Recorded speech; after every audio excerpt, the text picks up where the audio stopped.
Hello everyone, welcome to my channel NCERT Learning Hub. In this video, we are going to continue our chapter number 9, the living organism characteristic and habitats. हम इसमें बहुत कुछ पढ़ चुके हैं, characteristic भी हम पढ़ चुके हैं, हैबिटेट्स भी हम पढ़ चुके हैं ऑलमोस्ट, कि हमारे आसपास कैसी सराउंडिंग है, कैसे हैबिटेट्स हैं, किस तरह से एनिमल्स प्लांट्स अडेप्ट उस जगह में करते हैं खुद को, है ना। हमने स्टिमुलाई भी पढ़ा है और एक्वेटिक प्लांट्स के बारे में, एनिमल्स के बारे में. Now in this video we are going to read activity 4. So activity 4 आपकी है, यू कैन सी प्रेडेटर्स भी हमने पढ़ा है, सम एक्वेटिक हैबिटेट्स भी हमने पढ़े हैं. अब आता है आपका एक्टिविटी 4, है ना.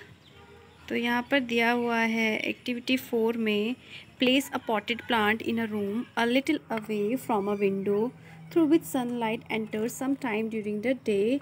फिगर 9.12 में आपको दिया हुआ है कि आपको क्या करना है. एक पॉटेड प्लांट जो है, जिसमें पॉट में आपका प्लांट होगा, उसे आपको एक छोटे से कमरे में रखना है. फ्रॉम अ विंडो से थोड़ा दूर, away from the window, through which sunlight enter some time, जिसमें क्या हो, उस पौधे में धूप जो कभी कभी ही आए. फिगर 9.12 में आप देख सकते हैं. Continue watering the plant for a few days, और कुछ समय तक क्या करना है आपको, उसमें पानी देना है उस पौधे को. Does the plant grow upright like plants out in the open. क्या जो ये पानी आप दे रहे हैं इस पौधे में, ये प्लांट भी उसी तरह से ग्रो कर रहा है जिस तरह से बाहर रखे हुए प्लांट जो हैं वो ग्रोथ कर रहे हैं. Note the direction in which it bands, और ये भी नोट करेंगे आप कि ये किस डायरेक्शन में बैंड हो रहा है. If it is not growing upright, अगर ये ऊपर की तरफ को नहीं उग रहा है, ग्रोथ नहीं कर रहा है, तो do you think this may be in response to some stimulus. तो इसका क्या मतलब हुआ, क्या ये सच में स्टिमुलस का रिस्पॉन्स है. स्टिमुलस हमने पढ़ा भी था, हमने पढ़ा था कि जो स्टिमुलस है वो क्या है. ये देखिए, आपने पढ़ा था कि changes in our surrounding that makes us respond to them. जो हमारे चारों तरफ, हमारे आसपास जो चेंजेस आते हैं, उस पर जब हम कोई रिएक्ट करते हैं, उस पर जब हम कोई रिस्पॉन्ड करते हैं, उसी के अकॉर्डिंग हम रिस्पॉन्ड करने लगते हैं, तो उसी चेंज को हम स्टिमुलाई बोलते हैं. तो वही वो पेड़ पौधे के लिए बोल रहा है कि क्या उसमें भी कोई स्टिमुलस का रिस्पॉन्स है. All living things respond to changes around them. तो कोई भी लिविंग ऑर्गेनिज्म है या लिविंग थिंग्स हैं, तो उनके आसपास जो भी चेंज होगा उसके अकॉर्डिंग वो रिस्पॉन्ड करेंगे. Now living organism and excretion. जो हम लिविंग ऑर्गेनिज्म हैं, हम खाते हैं, पीते हैं और एक्सक्रीट भी करते हैं अपनी बॉडी से. All organism need food. सभी जितने भी जीव जंतु हैं, प्राणी हैं, उन सभी को क्या चाहिए, फूड चाहिए. Not all the food that is eaten is completely use. जो हम भोजन हम खा रहे हैं, वो जो भोजन हम खा रहे हैं वो पूरी तरह से खाते नहीं हैं. उसमें से कुछ हिस्सा यूज़ हो जाता है खाने के लिए. Only a part of it is utilized by the body. उसमें से कुछ हिस्सा ही है जो हमारी बॉडी में यूज़ होता है. What happens to the rest. तो रेस्ट फूड का क्या होता है, this has to be remove from the body as waste. जो बचा हुआ खाना होता है हमारी बॉडी में, वो एक वेस्ट की फॉर्म में रिमूव होता है, या ये कह लीजिए एक्सक्रीट हो जाता है. Our body produces some waste in other life process also.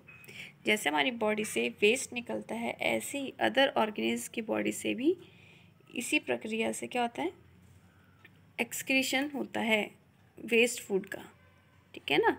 आधा फूड तो एनर्जी में कंज्यूम हो जाता है, बॉडी यूज़ कर लेती है, लेकिन जो बचा हुआ आता है वो वेस्ट होता है ना. The process of getting rid of waste by organism is known as excretion. जो प्रक्रिया है आपकी, जिस वेस्ट खाने से क्या मुक्त हो जाना by organism, is known as excretion. उसी को हम एक्सक्रीशन बोलते हैं. Do plants also excrete. क्या प्लांट्स भी एक्सक्रीट करते हैं. They do but not as seen in animals. करते तो वो भी हैं, लेकिन जैसे जानवरों में दिखाई देता है वैसा नहीं. The mechanism in plants are a little different. Plants का जो मैकेनिज्म है वो थोड़ा सा अलग है. Some plants find it possible to store the waste product within their parts in a way that they do not harm the plant as a whole. वो क्या करते हैं, प्लांट्स अपनी ही बॉडी में उस हिस्से को जिसको रिमूव करना होता है उन्हें, उसको वहाँ पर स्टोर कर लेते हैं और पूरे पौधे को नुकसान नहीं पहुंचाते। Some plants remove waste product as secretion, कुछ प्लांट्स जो है वेस्ट प्रोडक्ट जो होते हैं उसमें वो सिक्रेशन के थ्रू रिमूव हो जाते हैं। Excretion is another characteristic common to all organism, और ये जो एक्सक्रीशन है ये जितने भी जीव जंतु हैं, चाहे वो एनिमल है या ह्यूमन बीइंग है, सबका जो कैरेक्टरिस्टिक है एक्सक्रीशन की वो क्या है, सब में कॉमन है।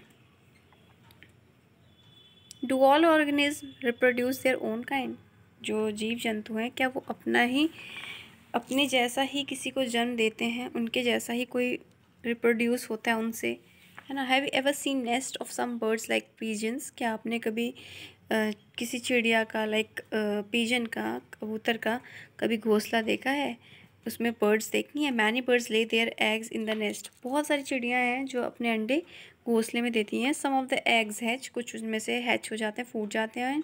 Young birds come out of them, और उनमें से छोटी छोटी चिड़ियाँ बाहर निकल कर आती हैं जो वो फूट जाते हैं। Animals reproduce their own kind, जानवर भी क्या करते हैं अपने जैसा ही, जैसे इंसानों में रिप्रोडक्शन होता है वैसे एनिमल्स में भी रिप्रोडक्शन होता है। द मोड ऑफ रिप्रोडक्शन में भी डिफरेंट, भले ही जो प्रक्रिया होगी, जो मोड होगा, जो ज़रिया होगा वो अलग हो सकता है रिप्रोडक्शन का, है ना। इन डिफरेंट एनिमल्स, हर जानवर में अलग अलग प्रोसेस हो सकता है। Some animals produce their young ones through eggs, कुछ जानवर अंडों के थ्रू अपने बच्चे पैदा करते हैं और कुछ डायरेक्टली ही यंग वंस को जन्म देते हैं। प्लांट्स ऑल्सो रिप्रोड्यूस, प्लांट्स भी रिप्रोडक्शन करते हैं लाइक एनिमल्स, जैसे जानवर। Plants also differ in the mode of reproduction, ऐसे ही प्लांट्स जो हैं उनका भी अपना तरीका है रिप्रोडक्शन का। Many plants reproduce through seeds, बहुत सारे प्लांट्स हैं जो बीज के थ्रू रिप्रोड्यूस होते हैं।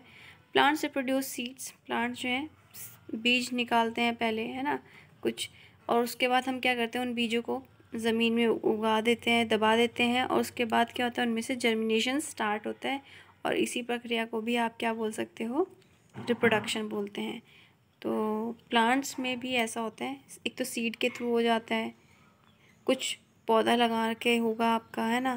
तो आप यहाँ फिगर में देख सकते हैं, for example part of potato with a bird, आपने क्या किया, बर्ड उगाई, ग्रोस के बाद उसमें से नया प्लांट निकलता है, अंकुर फूटने लगता है, फिर नया पौधा उगता है। Plants also reproduce through cuttings, plants cutting के थ्रू भी रिप्रोडक्शन होता है उनमें, है ना। फिर आपको एक्टिविटी 5 दी हुई है, एक्टिविटी आप 5 पढ़ लेंगे खुद से, रिप्रोडक्शन के बारे में दिया हुआ है कि जो लिविंग थिंग्स हैं, जितने भी लिविंग थिंग्स हैं produce more of their own kind, जितने भी लिविंग थिंग्स हैं उनका जो रिप्रोडक्शन होता है, उनमें जो रिप्रोडक्शन होता है वो जिसको भी जन्म देते हैं उनके जैसा ही वो जन्म होता है, ठीक है।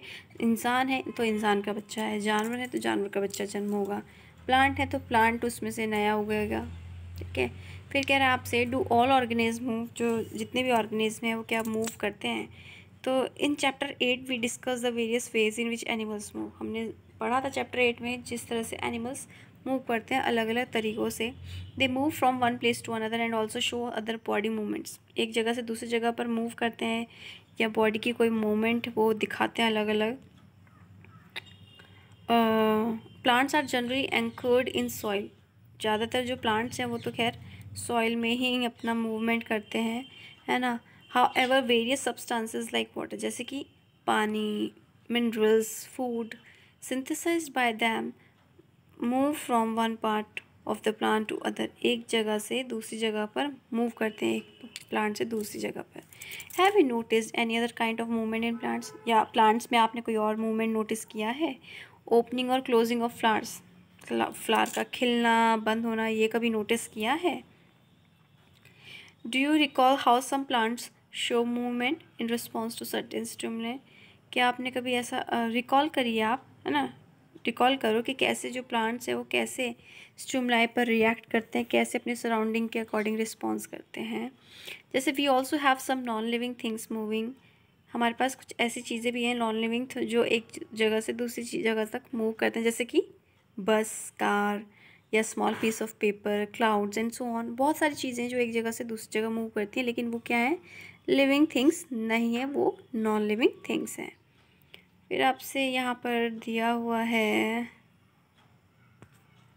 Yes, there is such a variety of living organism. Living organism की बहुत ज़्यादा तादाद में वेराइटीज़ हैं, but all of them show some common characteristic. लेकिन ऑलमोस्ट सभी में क्या है, कुछ कॉमन कैरेक्टरिस्टिक हैं, एज वी हैव डिस्कस, जैसा कि हमने डिस्कस किया है। येट अनदर कॉमन कैरेक्टरिस्टिक, जो एक कॉमन कैरेक्टरिस्टिक हो सकती है, वो ये है कि जो लिविंग बींग्स हैं वो मरते हैं। लिविंग बींग्स क्या हो जाते हैं, मर जाते हैं एक समय बाद। Because organisms die, particular types of organisms can survive over thousands of years only if they reproduce their own kind. ऐसे कुछ ऐसे ऑर्गेनिज्म हैं जो बहुत लंबे समय तक, थाउजेंड्स ऑफ ईयर तक जीवित रहते हैं और वो अपने जैसा ही ऑर्गेनिज्म को रिप्रोड्यूस करते हैं। जैसे कि वन सिंगल ऑर्गेनिज्म में डाई, लेकिन जो सिंगल ऑर्गेनिज्म होगा वो क्या है, मर सकता है विदाउट एवर रिप्रोडक्शन, बिना किसी को जन्म दिए। But the type of organism can exist only if there is reproduction. सिर्फ वो तब तक एग्जिस्ट कर सकता है ऑर्गेनिज्म अगर वो किसी को रिप्रोड्यूस कर रहा है, ठीक है ना। तो अब ये तो आप खुद पढ़ ही लेंगे, इतना वाला हिस्सा है, वही सब चीज़ें आपको बताई हुई हैं, ये सब आप खुद पढ़ लेना यहाँ तक। इट्स कॉमन, जनरल लैंग्वेज लिखिए, वर्ड्स हैं कॉमन, आप खुद पढ़ लेंगे, इजी है। Then what then is life, तो लाइफ क्या हुई। Push your hand deep inside a sack of wheat, क्या करो, अपना हाथ एक बोरे में जिसमें गेहूँ रखी है उसमें अंदर डालो। Do you find it is warm inside, क्या आपको अंदर गर्म महसूस हुआ। There is some heat being produced inside the sack of wheat, तो उसके क्या अंदर है, उस बोरे के, गेहूँ के बोरे के अंदर क्या महसूस हुआ आपको, एक गर्माहट महसूस हुई, ठीक है। द सीड्स रिस्पायर, यानी कि जो सीड्स हैं वो क्या कर रही हैं, सांस ले रही हैं। And in that process give out some heat, और उसी प्रोसेस की वजह से उसमें से हीट भी निकल रही है। We see that respiration is a process that takes place in seeds. हमने देखा कि जो रेस्पिरेशन है वो एक प्रक्रिया है जिसमें दैट टेक्स प्लेस इन, जो सीड्स बीज में भी होती है। Even when some of the other life process may not be very active, भले ही उसमें जो लाइफ का प्रोसेस है, प्रक्रिया है, वो एक्टिव नहीं है, लेकिन वो फिर भी सांस ले रही हैं। It may not be very easy to answer our question, इतना आसान तो नहीं होगा इस क्वेश्चन का आंसर देना कि व्हाट देन इज़ लाइफ, तो लाइफ है क्या। However, looking at all the diversity of living beings around us, अगर आप अपने चारों तरफ देखें, भिन्नताएँ देखें लिविंग बींग्स के जो हमारे चारों तरफ हैं, वी कैन कंक्लूड दैट, इससे सिर्फ हमें इतना पता चलता है कि जो लाइफ है वो एक खूबसूरत है, लाइफ इज़ ब्यूटिफुल। सो यही है आपका chapter number 9 which has been completed. कुछ कीवर्ड्स दिए हुए हैं, यू कैन रीड इट, यहाँ समरी दी हुई है, इसको आप पॉइंट्स पढ़ लेना and find question answers. Bye, take care.